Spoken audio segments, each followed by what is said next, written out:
第一次遇到膽子這麼大的兒媳婦，竟然想趁着婆婆不在家這段時間，把她在北京價值6、7百萬的房子來一個抄家式的斷捨離。這是一個100多平3室2廳2衛的房子，帶你們看看這個房子的一進到底，它到底裡面放了多少東西。一進門口是一個過道，東西堆的也挺高，右手邊是一個小臥室，也是這個房子裡面東西最少的一個房間了。平時是粉絲姐姐70岁的婆婆睡在這儿。聽粉絲姐姐說，原來她公公還在的时候，家裡面可干淨了，沒有這麼亂。自從公公走了以後，婆婆就有點放飛自我了，也不收拾屋，也不咋做飯，把家裡面整得像垃圾堆一樣。緊挨的第一個臥室進來以後是家裡的廚房，也是堆得亂七八糟的。剛開始粉絲姐姐給我發視頻的時候，我覺得這個家裡面應該是好久沒住人了，就跟四川那個差不多。後來一聊天才知道，阿姨是一直居住在這裡的。雖然房子挺大的100多平，但是平時只有阿姨一個人住。以前粉絲姐姐跟她老公還經常回來，因為家裡面太亂，婆婆又不讓收拾。粉絲姐姐自己本身還是一個護士，就是稍微有點潔癖，受不了這個環境，所以後來就是每周把她婆婆接到他們家聚一次。她已經有3、4年的時間没来過這個家了。最近她跟她老公一進這個屋，簡直給他們嚇一跳，覺得再不收拾的話都沒法住了。這是個大陽台，你看阿姨拿了個布在下邊蒙上，上面還掛的竹簾子，陽光全被擋在外邊了。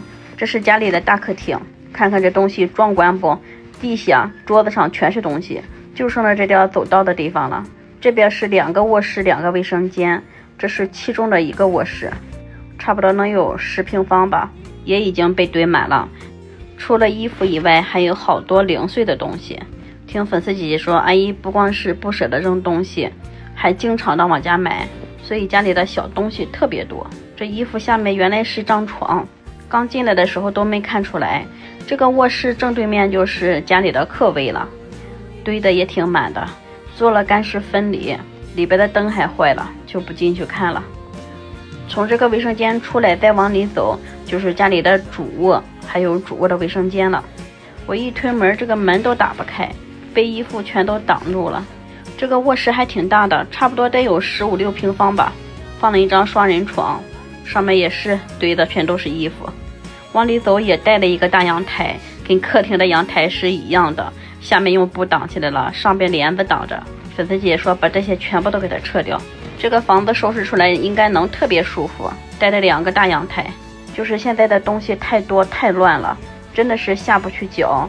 幾乎每個房間就是剩了走道的地方，其他2邊堆的全都是東西。咱們再看看主臥這個衛生間裡面是什麼情況。一進這個衛生間，左手邊掛的全都是阿姨的首飾。這個衛生間也挺大的，差不多得有個6、7平方了，裡邊應該是當一個小倉庫用了，真的是都給它利用起來了，沒有一處閒着的地方。前段時間阿姨在這個家裡面摔倒了，現在是被粉絲姐姐接到他們家去照顧了，所以她就想着趁着她婆婆不在家這段時間，偷偷的把這個房子給她收拾出来。粉絲姐姐說了，要收拾就收拾個徹底的，把那些破破爛爛的、不穿的、不用的、堆了好多年不动的東西全都給她扔出去。等她婆婆再回来的时候，最起碼有一個正常的居住環境，而不是像現在這樣住在垃圾堆裡面。我今天已經開始幹了，粉絲姐姐特別痛快，就一個入戶門加上廳裡的2個桌子就扔出來了這麼多。明天開始割正片，希望不會被阿姨發現，能順利的收拾完。我還挺期待的這個房子收拾完是什麼樣呢？